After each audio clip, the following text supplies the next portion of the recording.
the impact is so much more large than we think, and it can get out of control pretty quick. The cybersecurity breaches and kind of the threats that we see today are like so much more vast and so much more in depth than how it used to be. But not too much is talked about when it comes to the security around these tools. Chithra Rajagopalan, she is a finance expert whose expertise includes masterfully leading financial operations at high-growth startups through critical transitions, including IPOs and acquisitions. As the current head of finance at Obsidian Security, she combines her robust financial knowledge with strategic focus on cybersecurity to safeguard and propel tech companies forward. We have seen so many breaches that has happened just because people forgot to take out terminated employees. Now you can use AI to craft a perfect spam or perfect phishing email. That power does bring great responsibility, as well as Spider-Man's uncle once wisely said. AI in finance, is it a risk or an opportunity? I think I would say opportunity for sure, but when applied wisely. We need to. Welcome to today's episode of 5 to 50. I am very excited to welcome our next guest.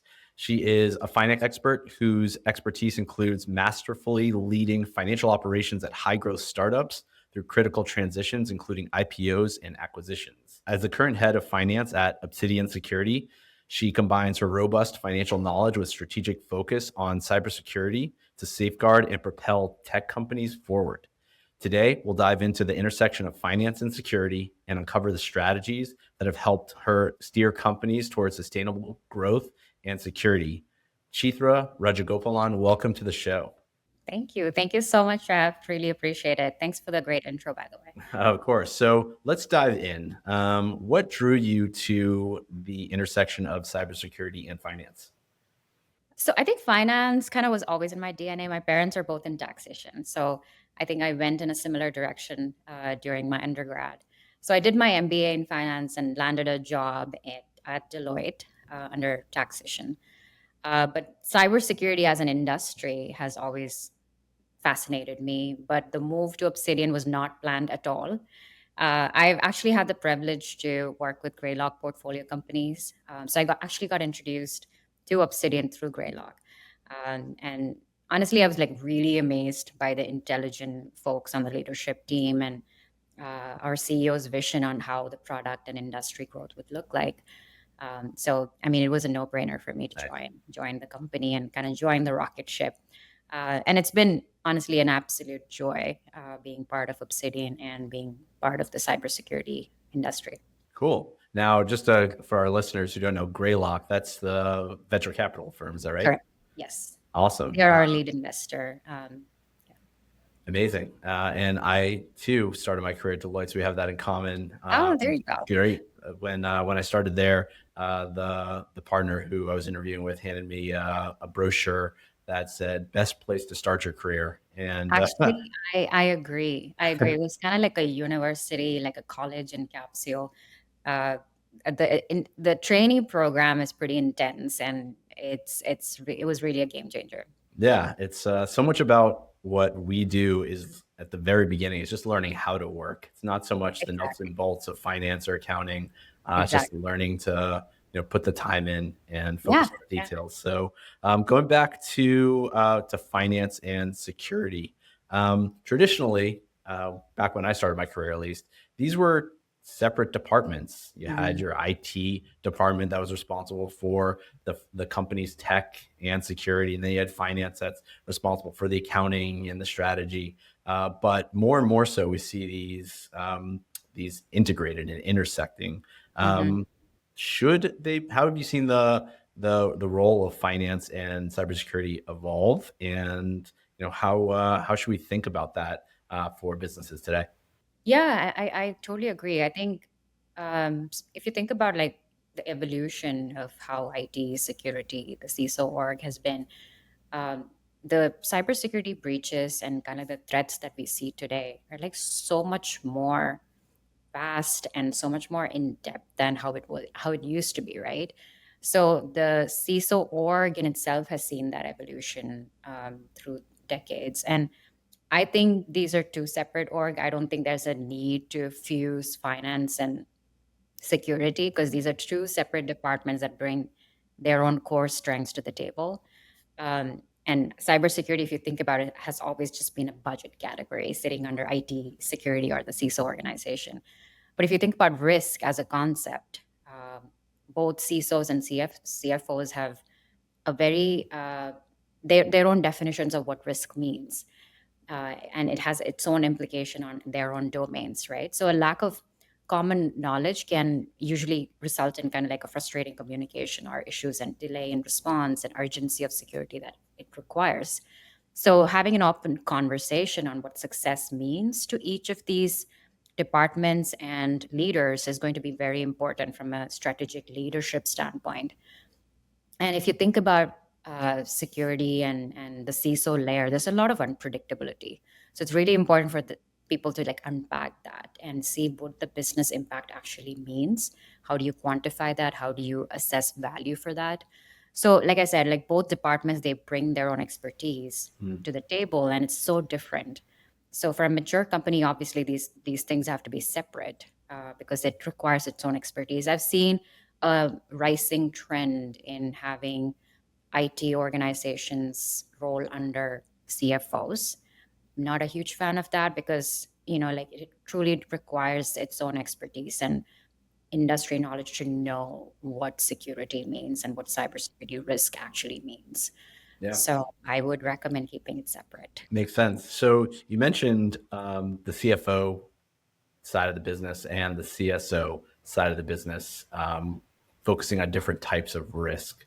Can you talk a little bit about what those differentiating risks are? What's a CFO looking at that a CSO would look at differently, and how are they both approaching the risks that relate to their department?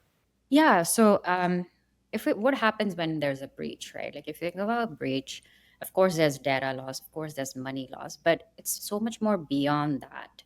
There is revenue impact, there's a brand impact. You lose trust in management, shares are impacted. You miss your quarterly goals, you miss your year goals. Now you have disappointed shareholders. So there's like a trickle down effect to a breach in itself. So it's not just a security or a data impact; it's a much larger business impact. I think that's how you want to define risk. Of course, there's like underlying technical aspects to a breach and how you want to protect it. And that's what a CISO will bring to the table. But what a CFO can at that point do is educate and be a strategic partner to the CISO and explain to them what the larger picture looks like, because then it's easy to quantify what needs to be protected. Because at least before joining Obsidian, for me, it was like, okay, there's a budget. It's like whatever percentage of Right. overall. Like that's how I thought about it. Like I've never taken that extra step to sit down and understand like what does this all mean to us from a larger concept. And since joining Obsidian, I think obviously being in cybersecurity, I'm a little bit more paranoid as a person, but I think it's totally worth it. But it kind of really opened up my eyes as like, you know what, like there's a huge gap right now, and we should, CFOs, talk more about it. And the importance of that strategic partnership should be more normalized and talked about more. So I Yeah. think that's how I look at risk definition. Makes sense. So you talked about different types of breaches, and protecting various types of data is critical for any business.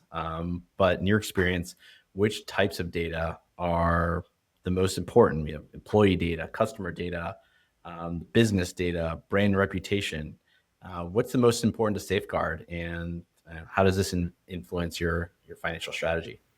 Yeah, I mean, I would say like all of the above, right? Like the power of a finance org is that it has access to all the important information of a company, whether it's financial, whether it's like company data, customer data, employee data, everything. So that power does bring great responsibility, as well as Spider-Man's uncle That's once right. wisely said. So especially around protection of that data, right? So you're sitting with so much access to highly sensitive, large volume of data. So a single breach, like I said before, it's not just about that. It's a much larger impact, and it's a much bigger number when you kind of quantify that breach. And if it's okay, I can give an example. Yeah, please. Like if you think about United Health cyber attack, which was reported like last year, and this is all publicly available information. It was like June, July of last year. They paid like ransom just in Q1, like 22 million. And just restoration and response in just Q1 was over like 800 million. They had like 270 million or over that, like in just revenue loss for Q1. Wow. So the CFO, I believe, had forecast around a billion or something in like the cost of breach on what that overspend might be. They ended up spending more than 2.3 billion just that 1 year Wow. That's for incredible. that breach. So guess what it cost? Yeah. What caused the breach? It was actually just a multi-factor authentication in one of the softwares. So the attacker just got access to that. Um, uh, the software got in a lot of patient data, company data, Mm. which was held on ransom. So the credentials were stolen for that software, right? So it's as simple as not having an MFA Right. on one of the applications. So the impact is so much more large than we think, and it can get out of control pretty quick, right? So, from a if you think about non-compliance from a regulatory standpoint, the breaches are so much more expensive, like because you will have penalty from regulatory bodies once the breach is identified, and it is your duty, fiduciary duty, to be able to report certain things and have that responsibility of financial Yeah. transparency also, right? So after you pay an incident response firm and the ransom, you still have more to pay to government agencies. And if they find out that the neglect was on your part on security duties, the penalty is so much more. Mm. So it's there's this trickle down effect, and imagine all the lawsuits that you'll have to go through, right? So that's like another whole another area that will add to that breach cost. So it's kind of like a lot of layers to think about when you think of like one single breach. Right. One incident has plenty of knock-on effects, and this has implications for big businesses, as you mentioned, United, but Mhm. also small companies. Right. If their customer list gets leaked and somebody Absolutely. starts spamming their customers, and gets pointed back to back to them, that's a Yes. breach of trust, and that could Absolutely. lose future revenue. Yeah, future revenue. It could also even result in like the bankruptcy of a company, right? Hmm. Because Yeah. what happens in a private company is that, well, they're not required to report anything based on SEC rules. So things get like taken care of behind the scenes. But if you're not able to respond on time and protect it on time, that's when the kind of breach then becomes catastrophic. So it's even if you're a small company or a big company, the impact is still there. It's going to affect in a very different way. Yeah. And we see on smaller companies, breaches happen where the entire systems are locked up. Is that right? And so Mm, owners and entrepreneurs need to pay the hackers to get absolutely. access again, and that's super expensive. So we've done a good job scaring people here. What are some best practices that business owners, entrepreneurs, and leadership can take to safeguard their systems? Yeah, I think I would start with the basics, right? Like with the SaaS platforms that you use. So what we have seen with just our data is that breaches have gone up 300% plus in the last couple of years, which are related to software applications.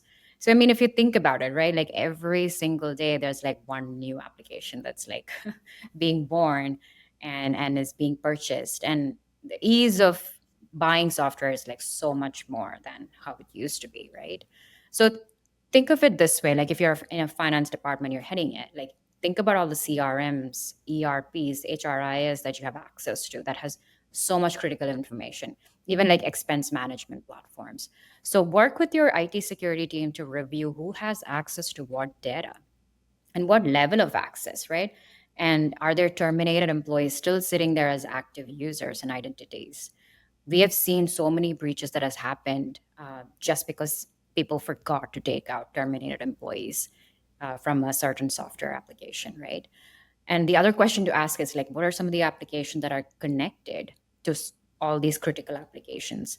So think of all these tiny pots and pans of applications that you connect to a Salesforce or your NetSuite instance, and the data movement between these apps and integration to each other. We have seen a lot of breaches happen because of that too. So if you're tiny, whatever non-critical application gets breached, they can easily go to your critical applications as well. So these unfederated application connected can actually access a lot of data than they probably should not. Right. So the Wow. ease of buying, I mean, this has been one of those challenges that I've seen in every company that I've worked with. I'm pretty sure my fellow finance leaders can relate to this, Uh-huh. especially with that app surge. Like, who is purchasing what and why? And because they all have like now virtual cards or whatever, and then they can just like buy software, connect it. Who is in charge of configuring all these things, right? Right. There's also your responsibility. Like whenever you see that additional app, which is not supposed to be there, are you informing the IT team and making sure, hey, is somebody taking care of this? Like make sure it's secure. Mm-hmm. And even right now, especially with the AI app surge, this has like now worsened, right? Because we have very less or very little visibility over what data is flowing where. And the other call out I would say for finance team specifically is spear phishing attacks, like email phishing being the most common.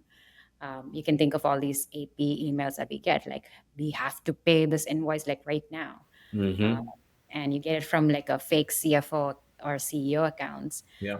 So having that internal training, creating that awareness, investing a good third party tool that's going to protect all your identities like payroll or AP or AR, whatever that is, like really understand your attack surface, talk to your IT team, talk to your security team. They can guide you better. Yeah, that really hits home. We run AP for our clients along with doing their Yes. accounting, and I can't tell you how many times our team receives fake emails from our Yes. clients saying, "We need you to pay this immediately. Please, Yes. please, send it to this, send payment to this account." And it's always time sensitive, Yes. and the wording is scripted perfectly. Now you Mhm. can use AI to craft a perfect spam or perfect phishing email. And so it's intended to create urgency and not, Absolutely. not do that double check. So Yes. And that one, attackers will also get smarter, right? Like they will find new ways to get into the system. And it's all through the identities yeah, because that's the easiest way to get in. yeah. So how do we be how can we as finance professionals or entrepreneurs be proactive to get ahead of this as much as possible? What advice do you have for finance teams and entrepreneurs to protect themselves? Yeah, I think honestly, like the CISOs and CFOs, they must intentionally and actively get into an open discussion and be transparent about, like we mentioned before, like we discussed about the risk. Like, what does that mean to each of these organizations? Translate that into technical, financial aspects, have a common language, share priorities, kind of also like discuss what is relevant, even from a cybersecurity metrics, right? Like what are your phishing click rates or like response to incident, timing on that or the speed for that, identifying like vulnerable assets. So these are like easy things you can quantify and have a discussion around, which will kind of like put it out there, like what is your risk appetite, what is tolerable, what are thresholds. And this is how like they can kind of build that productive working relationship and understand what cybersecurity factors need to be integrated into the financial strategy or the business strategy, and what is the risk tolerance that we need to report on financials as well, right? Yeah. And awareness is also extremely important, right? Like training your team on best practices, understanding the security best practice. Also, if something happens, how do you respond to it? How do you report to it? If you see something suspicious, do you have, do you know within your finance organization if your team members know what to do or what to pick as suspicious activity, right? Yeah. Because people, unless you kind of give them that training, they don't know what to pick up. It doesn't stand out as obvious as you think. Yeah. Hey everyone, I want to take a moment to talk about how we at ProSeer are simplifying accounting and finance for entrepreneurs.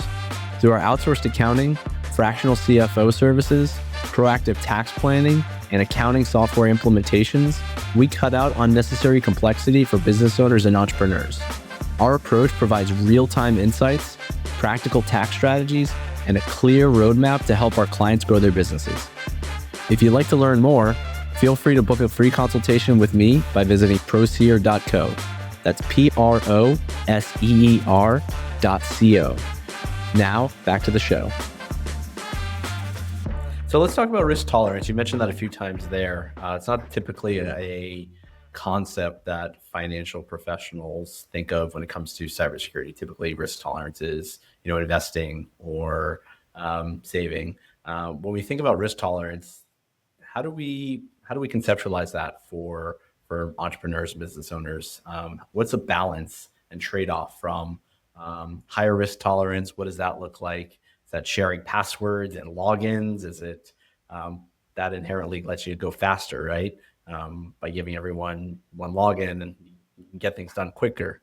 But there's trade-offs, right? So how should we think about risk tolerance, and what do you think is the ideal balance? Yeah, and I think it's the risk tolerance is also very different from stages of the company as well, right? So if you're like very early stage, it's so easy for like two founders to kind of share logins and stuff like that. But then as you progress, you become like a Series B, Series C. That should not happen. Like everyone should have like clear sets of responsibilities, um, work segregations. Like think about like what would you do when you think about like audit readiness or IPO readiness. Like you need to have roles defined, who gets access to what, having that definition of like user privileges, right? Like who has access to wire more than 100K out of the checking account. Like, Yeah. have you thought about that? Is it both your CFO and CEO? Should the CEO get access to everything? Who has to approve what? Is your AP person also approving and paying and uploading? Like small, simple questions, Yep. which is very typical to kind of like overlook when you're Yep. a hyper growth early stage. Like you don't think about it, but then something happens and then you have your aha moment. Oh shit, like I should have, thought about it. Right. But being a little proactive as you grow in different stages of the company, the risk, how you define it and how you quantify it is very different. There are other tools where I'm pretty sure it's available online, where you can kind of like quantify what happens if I don't purchase a certain kind of application or a tool or cybersecurity tool versus if I'm having my internal team take care of breaches or incidents. Mhm. Like, what is the opportunity cost there, Yep. right? So there are multiple ways to go about it, but I think it all starts with awareness. You have consulting companies who can come and kind of do like a risk analysis as well. So Mhm.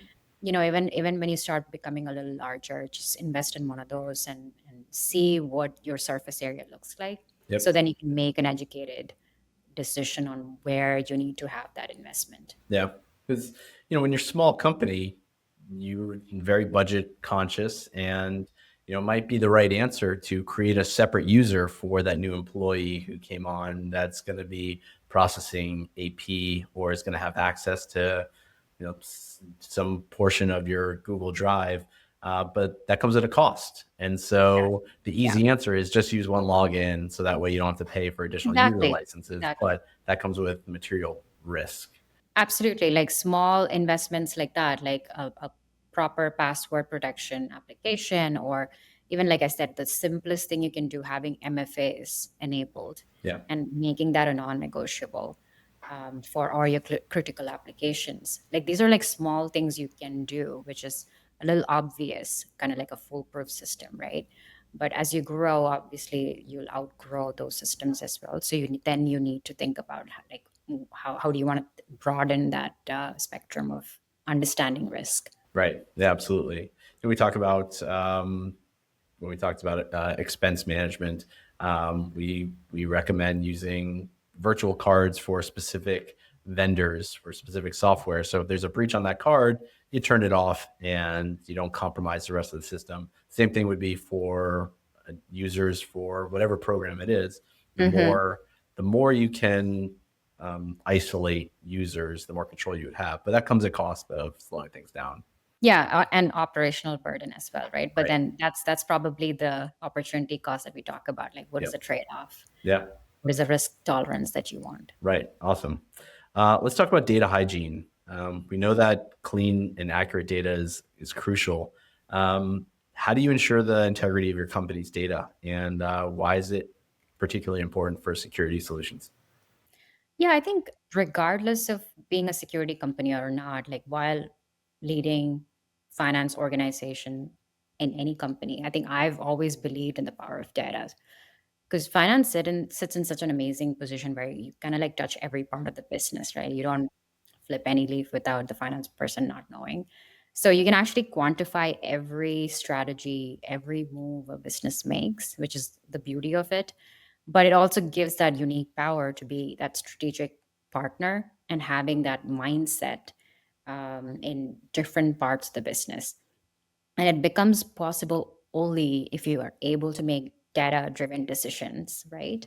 So if you think about like go to market side, the simplest way I can explain this is like from try looking from a journey of a lead, like what happens pre-sales, like what kind of activity are you seeing when a lead is engaging? Then it becomes an MQL, it becomes converts to an SQL and POV, then the deal gets closed, then there's post sales activity where you kind of like go through the upsell motion.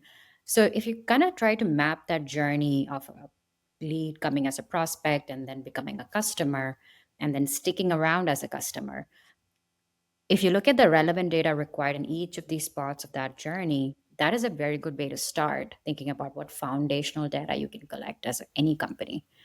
And one of those challenges that I've seen in hyper growth companies is forgetting about recognizing contextual data, which means it's very hard to draw trend analysis based on historical data for hyper growth company because the behavior and the company has changed every 3 months, Right. right? So how do you even do that when the data is so like volatile? You can't draw kind of like a proper trend analysis and have a assumption based on that, right? Because it will throw your data off a little bit. So keeping in mind that there is always context behind some of the numbers, and how do you record that? How do you understand that? And how do you define such anomalies? And understanding where certain places where trend analysis may not be beneficial. I think that awareness is very, very important Yeah. because otherwise your forecast would look very off. Right. So you need to be able to kind of like keep up with that. And on the other side, what I've seen, one of the most common discrepancies, lack of centralization of data, whether it's go to market, R&D. Again, this is like a common problem that I've always faced, especially when you're trying to uh, build a system where you want finance to own most of the source of truth, right? Right. Because at the end of the day, finance folks are the ones who are defining the internal, external facing story of companies' health and the state and the future state. So it's important to make sure that there's data alignment and consistency across the board. Otherwise, you're going to lose trust and you will come across pretty shaky in front of the person you're presenting, and that's not a good look for the finance leader. Yeah. So having that consistency in narration is extremely important. You don't want your CRO to report something and then you're reporting something else, right? Like have that conversation, have understanding of where the source of truth is coming from. Right. And everything should tie back to the financials, right? You can't Exactly. have the Exactly. marketing team saying that we onboarded 100 clients last month, Exactly. and the finance team saying where does that show up in revenue? Exactly. Yes. Yes. Absolutely right. And so how do you centralize that in an ideal world when you have different departments um, generating different data? Yeah, that's kind of starts with having a good understanding. Okay, where are you planning to host all of this data? Do you have a Tableau for reporting? Do you have Sigma, or do you want to keep it in Salesforce? Are you just keeping everything in Google Sheets? There's different ways to think about it, but it all starts from that understanding of what you're looking at, having that conversation with the business leaders and telling them, hey, these are the metrics that I'm looking at from a growth standpoint, from a health standpoint. What is the data that you guys are collecting, and how do we match and kind of like have that integrity check almost, right? And then how do you make sure that you're keeping them accountable as well on making sure reporting is coming back to finance? Yeah. A good example would be if you think about AWS, like if you think about hosting cloud, where your infrastructure data comes from, which has a direct impact on your COGS, which has a direct impact on your gross margin. How confident are you in those numbers? Right.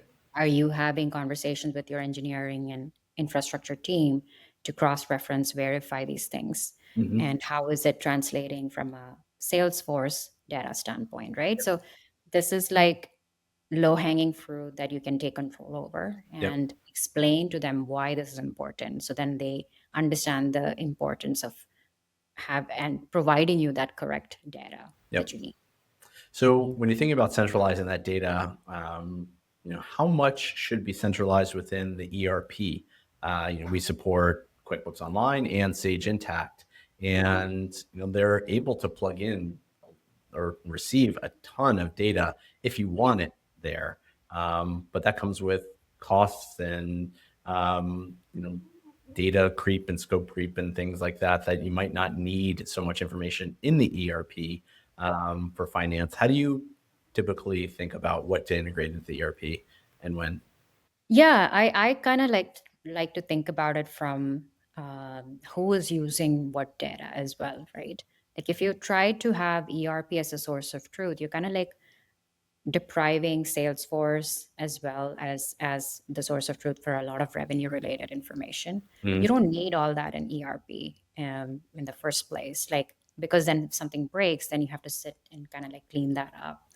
Um, so, what is relevant from an ERP standpoint? Who is utilizing that data and what is it being utilized for? I think that's a good question to ask because then you're not spending a lot of time trying to integrate a lot of these things that was not required in the first place. So that's usually how I think about it because if you think about revenue related information sitting in Salesforce or whatever is your CRM, you kind of want to look at it from a perspective of my SC team requires it for POVs or whatever that is, and my reps require it. SCs or like a CS team or the CSM teams, they all kind of like are looking at some of the same information that necessarily doesn't have to sit in ERP at all times, right? Yep. Whatever is required, you obviously want to kind of like sync that over. And one step further would be how do you consolidate what's relevant from an executive dashboard or an executive reporting standpoint? Because your CEO is not going to go into Salesforce and dig through all this, right? Right. So, how do you consolidate information and present it in a palette that's more consumable by the exec team? Is going to elevate how you talk about numbers and what the story you're building. So always invest in a reporting tool that kind of paints that picture. Yeah, makes sense. Let's talk about the hot topic of the day, which is AI. How are you approaching integrating AI into finance, and how are you seeing AI implemented from finance and cybersecurity teams? What are some best practices? Yeah, honestly, I have not adopted much AI into kind of core finance functions. I think I'm still a slow adopter, but whatever AI component is there in the existing tools, like obviously we're using that, right? Like I feel like AI has always existed. When you think about NetSuite or QuickBooks, how they match transactions from banks and are able to quickly recognize which account, what department, and what vendor. Mhm. That's AI, and we have been using it for many years now. Right. So I think nothing revolutionary has come out of this wave, to be honest, for myself. Right. But I've known other companies where OpenAI's finance team or Netflix finance team, which has adopted a lot more AI into the system, but it also requires kind of like a core team who is sitting and innovating. We unfortunately don't have the bandwidth or Mhm. you know The resources. Yeah. yeah the kind of resource to be able to do that. Well, AI is great for things that have the ability to not be 100% correct. But with finance, you need to be right every time. Exactly. Precisely the reason. But and I'm also thinking like you also want to protect like who has access to certain things too, Yeah. right? And of course it's sitting in your firewall and you kind of have ways to protect it, but you still are always thinking about, okay, I don't want too many things out there. Like I know my core team who has access to it and let's keep it that way, right? Yeah. So there's a little bit of hesitation, and I've seen this in different forums that I've spoken at, where CFOs kind of like feel similarly. Mhm. But at least for me, few ways that I've found help with AI is like summarization of large publicly available data, or like market conditions, industry, or like competitive data. So mostly like discovery, data gathering, not so much on the operational tactical use from a day-to-day uh, perspective for my department. Yeah. But if you think about from a cybersecurity standpoint, like product standpoint, one thing we have noticed was the breaches around AI SaaS tools, which has gone up significantly. So, in like any misconfigurations or integration, data upload, that has actually caused a lot of massive breaches. And the entire AI landscape is still pretty kind of undiscovered, like from a compliance protection standpoint, right? So Right. internally for us at Obsidian, finance team has teamed up with the legal team, GRC team, to write extensive policies on usage of AI, like FAQs, best practices, which actually would be beneficial for employees to be responsible with how they use AI at workplace. This is extremely critical, right? Yeah. Plus, we have our Obsidian browser extension, which has the capability of warn and block suspicious activity around Gen AI, shadow SaaS. Mhm. So that has been a huge help internally for us and our customers, but we have seen like the spike quite a bit. Wow. I think that a lot of entrepreneurs are approaching AI with excitement about the ability to scale certain aspects of their business without adding a lot of costs. But not too much is talked about when it comes to the security around these tools. And I so know, it's really yes. interesting to hear. Yeah, we unfortunately see all the ugly side of Yeah. excitement. So let's talk about something maybe a little more positive. What are the things that are exciting when you look at the state of new tools or innovations and trends in finance and cybersecurity? What are the things that get you amped up?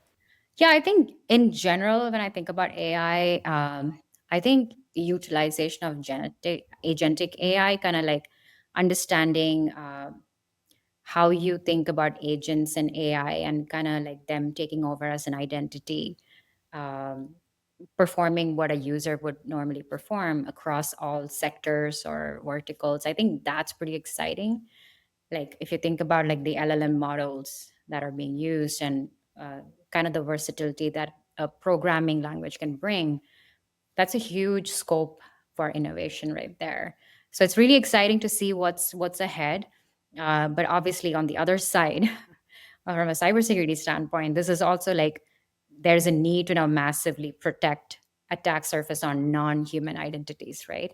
That's going to be on the rise as well, because now you've expanded your attack surface. These are non-human agentic AI users now who are sitting on the back end, kind of like going through a lot of data, and exposing a lot of data as well, right? Yeah. So Wow. both sides, obviously, but it's going to be exciting to see what the innovation is going to be around there. I can say I've never heard that term non-human identities before, Oh, but yes. I Yes. love it. I think it's a great way to describe agentic AI. So I'm going to add that to my vocabulary. Thank you. So thinking about all the exciting trends ahead, what's one piece of advice you'd give to financial professionals working in a rapidly growing business, whether it's a finance team or the entrepreneurs that are growing those businesses? I think personally for me, one strategy I guess has always worked is always be a student. Absorb as much information as you can, especially as a finance leader, about the company's product, the industry, the ICP, the problem statement, the use cases, right? So if you want to come across as a strategic finance leader, and if you don't know these things, it's going to be really hard for you to kind of show up as a partner. So being able to talk about your product and its tech, even if you don't have to go in depth, and 'cause of course you're not an engineer at the end of the day, right? But be having that surface level understanding of what the technology is and what we're trying to solve is extremely critical. So always be a good student, and kind of surround yourself with people who are smarter than you and who you can learn from, and ask questions. And it's okay, right? Because who knows, like maybe a question you ask might trigger a different kind of perspective that the folks might not have seen. Yeah, that's great advice. All right, let's wrap up here with some rapid fire questions, if that was okay. Name one cybersecurity tool you think every finance department should use. I don't know if I have a tool that I want to call out, but I would say like maybe a few things that we can think of is like having enough protection against spear phishing, right? Like making sure all user privileges are checked regularly, and critical finance tools are being protected. All the sensitive data are being recognized and protected. I think these are few things I would definitely go to as foundation. How do you protect against the phishing? So like email phishing, if you have that, you can always buy one of those email protection tools, which can run on the background, which will help you kind of identify. And we use a combination of that, or like the browser extension that we have, which kind of like identifies things even before it becomes and comes through as an email, right? So there are multiple ways to go about it, but making sure that your team also understands why this is important, so then they're understanding the best practices internally is important. Yeah, that's great. What's one financial indicator you check every day? I think the lead volume, pipeline growth. Cool. All right, encryption or multi-factor authentication, which do you prioritize for financial data? I think there are places for both, but MFAs on critical tools that finance use, cannot stress on that enough. All right. What is the biggest threat to financial security today, in your opinion? Actually, like based on the breaches that we have been part of, which is like more than 300, 400 plus breaches that we have participated. So interesting stat from there is like 81% of organizations have sensitive data that are exposed and they didn't even know about it. So that's a huge risk. So we have also seen like many breaches, like I mentioned, like around phishing. So when you have that exposed amount of data sitting there, and your core team might not be aware of it, I think that's a huge risk you want to discuss with your security team to make sure that there are proper bifurcation of who has access to what. Wow, that's incredible. All right, last one. AI in finance, is it a risk or an opportunity? I think I would say opportunity for sure, but when applied wisely. Awesome. All right, Chithra, where can people find you if they want to learn more about you or Obsidian? Well, you can find me on LinkedIn. Send me a message. Happy to answer any questions. And if you want to learn more about Obsidian Security, you can visit us at obsidiansecurity.com. Book a demo if you want to learn more about the product. Thank you so much for the time today, Chithra. This was fantastic. Look forward to releasing this, and I'm sure we'll talk soon. Thank you. Thanks for tuning in to 5 to 50. If you found today's episode helpful, be sure to subscribe, leave a review, and share it with other business owners looking to grow. Do you have a question or a topic you'd like us to cover? Connect with us on LinkedIn or reach out to us at ProSeer, where we're empowering entrepreneurs with real-time, actionable insights and financial infrastructure through smarter accounting, tax, and financial strategies. Let's keep this conversation going. Together, we'll help our businesses thrive. Talk to you soon.